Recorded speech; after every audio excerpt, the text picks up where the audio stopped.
Okay, just a quick observation on the Australian Open. The second time that Naomi Osaka has defeated Serena Williams. And I understand, Serena's on her way down. She's 39, and Osaka is still in her prime at 23 years of age. But this is just my observation. Um, I feel that if Williams wants to continue to play at a high level for whatever may be the remaining of her career against opponents the caliber of a Naomi Osaka and higher, that she's going to have to shed a lot of that muscle mass.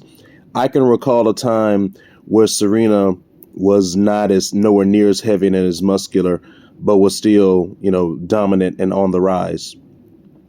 And I will compare this to boxing. Okay, this is kind of like the debates that have been had many times in boxing of what would happen if you took a champion of a heavyweight class against a champion of a lighter weight class.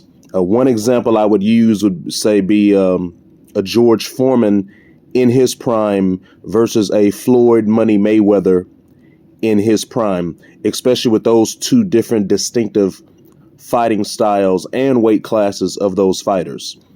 The heavier fighter against an opponent like that may not necessarily have the endurance, the stamina, the agility, the dexterity, the speed to make it all of the rounds to land enough effective blows to either knock out their opponent or to gain enough points to win the match. Okay, so bigger isn't necessarily better in this case. I think boxing is a very good comparison as a crossover sport for this circumstance.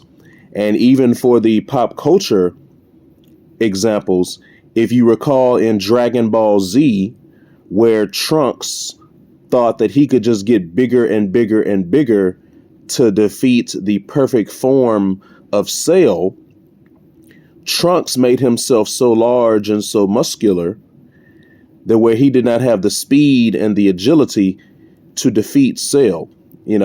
His power level increased as his muscle mass increased, but he was not as effective as a fighter against Cell in his perfect form simply by making himself larger. So when Trunk realized this, he realized that he didn't have what it took to defeat Cell because he can raise his power level by getting more muscular, but ultimately he would still lose in a battle.